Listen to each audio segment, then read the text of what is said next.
Joining us now, MSNBC legal correspondent Lisa Rubin and MSNBC co-anchor and correspondent Antonia Hilton, who is in Chicago with Mayor Brandon Johnson. Do the people want it out there in Chicago, Antonia?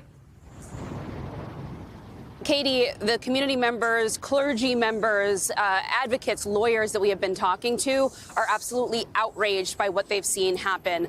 As you just described here, there is the legal fight that's transpiring, but there's also the constant battle people feel that they are in out on the streets of this city. Even just moments before we came on air, our team has been receiving reports from community members describing ICE actions happening in Latino communities like Cicero. But ICE is now starting to expand, they say, even to suburbs around the city. And Mayor Johnson, you have been all over this. You had a presser earlier this morning talking specifically about these enforcement actions happening in front of schools. Tell us more about that, what you are starting to hear and see in this city. Well, it's absolutely heart-aching of what the federal government is doing right now to the people, not just in Chicago, but to residents across this country, using a federalized, militarized, private operation, ICE. This president has fomented chaos and has caused a great deal of terror. You have families being separated from one another.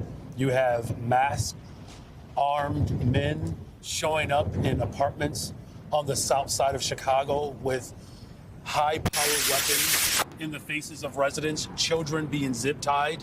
It is absolutely an overreach. It's unconstitutional, illegal, and dangerous, and that's why we are here right outside the federal courthouse with a lawsuit that this president has certainly has operated outside of the parameters of the Constitution. I want to show you, Mayor, a video of something that happened about a mile from where we are right now at 2:51 p.m. yesterday. Our team has confirmed that this incident happened with two different sources. It depicts a woman, you're going to start to see some of this interaction here on screen, who is detained. And while we have not been able yet, we're in the process of getting in touch with the woman who you see in this video. This happened outside of a school here in your city. So there were children who were witness to this. And I want to give you and our viewers a moment to watch what happens here.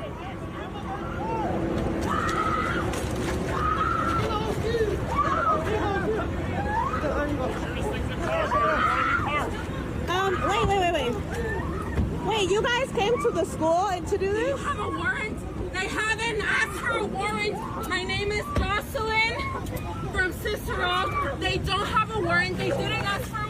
They forcefully opened the door of the truck. It was locked. It was locked. You're going to record this. Don't get any closer from me, all right? Like, cool. Just stay back, please. You're being arrested for Yeah, but Mayor, you can hear the woman seen in that video. She introduces herself as Jocelyn. She says she's from the Cicero neighborhood, and you can hear people in the community screaming as she's brought to the ground by multiple men, multiple federal agents there. First, I just want your reaction to seeing something like this transpire in your community just yesterday. Well, again, it's heartbreaking, and this is what we have been resisting for some time in this city.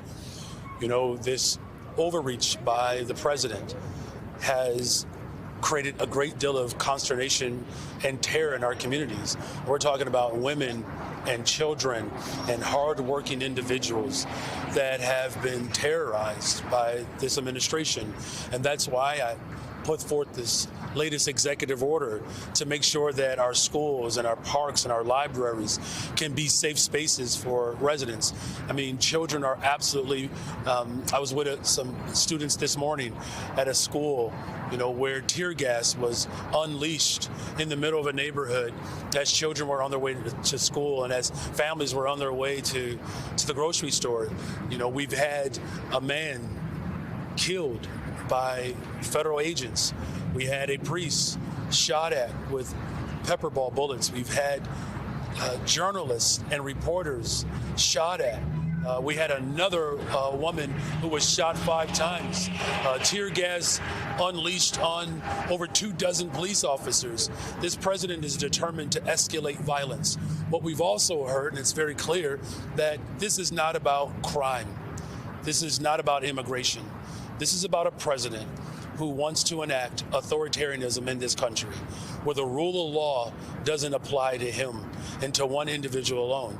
And that's why I'm doing everything in my power to defend the people of this city and to lead a resistance that, quite frankly, is desperately needed to protect our democracy and our humanity. The White House claims, this president claims, that it's the residents of this city that need protection from the federal government, that people here have been lawless, that there has been chaos, that there are the worst of the worst immigration offenders and violent criminals here in this city. When you look at the enforcement actions that have taken place here, the incidents that have happened over the last several days, is any part of that true in your view? No, it's not. In fact, most of the individuals that have been detained, most of them have minor offenses like traffic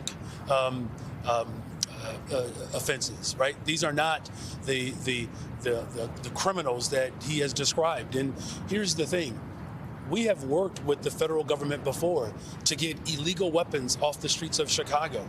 But the President of the United States of America defunded the ATF division by 30%. And we're talking about the division that helps us remove high-power weapons off the streets of Chicago that are being trafficked in illegally from states that voted for him. Again, this is not about immigration. This is not about crime. This is about enacting fear. And it breaks my heart as the leader of this city that families are being destroyed and separated and harmed and terrorized because one individual wants to have complete control over our government. And that's not what our framers had in mind. Real checks and balances. And that's why, as mayor of the city of Chicago, I'm doing everything in my power to provide some check and balance to this administration. What happened inside this courtroom? You know, your team and the city, the state, making the argument that this is unlawful, unconstitutional. The Trump administration saying that the federal government has the right to come in, that there has been chaos and violence here, and they're trying to federalize troops on the ground. What's happening in the courtroom, and what are you expecting at this stage? Well, the first thing that has happened in the courtroom is that the federal government literally said that this is not about immigration and crime. So the very argument that I made, that this president was not interested in addressing crime or addressing immigration, the federal government literally is now making that argument, which is proof that the president has lied. What we're hearing, so the story is changing. The story it continues to change, right? And what you're hearing and what I heard in the court today was a judge ask some really sharp questions for the federal government to be able to answer. And from what I heard, that they were not able to give an absolute answer around what the motivation or the impetus behind this deployment. But here's what I am focused in on: investing in people and ensuring that every single community and every single resident can experience a safe and a vibrant community. We have seen how our communities have become desolate because of what this administration is doing. People are afraid to go to school. They are afraid to go to the grocery store, right? And our business community, our faith community, our community-based organizations who are leading rapid response teams on the ground, we're all united in Chicago. And this is a moment where I believe our entire country has to come together. What the president is doing is dangerous and it's wrong. And it doesn't reflect who we are as a nation. And it's incumbent upon all of us at this moment as working people across the globe that we have to remain firm and united to protect democracy and to protect, the very basic needs that every single human being deserves across this country. Our team has actually spoken with families who describe needing to find friends to take their kids to school instead because they're fearful that something like what we just showed to our viewers moments ago could happen to them or someone that they love. What's your message to Chicagoans right now who are living in fear, unsure if they should go to work, to appointments, to school? I recognize that fear, and it's real, but we're not alone. And it'd be different if we were absolutely being isolated in this moment. One of the ways in which we can push back against this fear is that we have to band together. I'm going to use every single tool that's available to me, whether it's the courts and lawsuits. And by the way, every single lawsuit that we have put forward against this administration, we have won. And every lawsuit that has been executed against us, we have defeated. And I'm going to use executive orders And we're going to use every single tool that's available to us to protect people. But I just want the people of this city to know that they're not alone. And as we continue to band together and show our collective strength, that's how we beat tyranny. That's how we defeat authoritarianism. It's going to take black, brown, white, Asian folks from across this city and across this country to band together to send a clear message to Washington, D.C. that we would not be trampled on, we will not cower, we will not bend, we will not be intimidated, and we're going to protect the very fundamental rights that so many people fought and died for in this country. And we're not going to allow this administration to unravel everything that this country has done to secure the sanctity of the basic needs that every single human deserves. Mayor Brandon Johnson, thank you so much for your time today. We appreciate you. Know how busy your team is, literally coming steps out of the courtroom to make time for us here at MSNBC. We appreciate you. Thank you.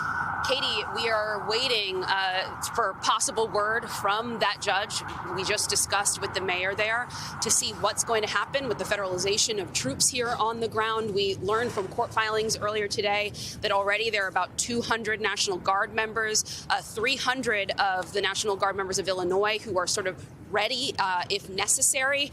And that kind of action, spreading enforcement across the city, is certainly what the city and the governor's office are trying to stop right now, Katie. Yeah, it was really heartbreaking to watch that video.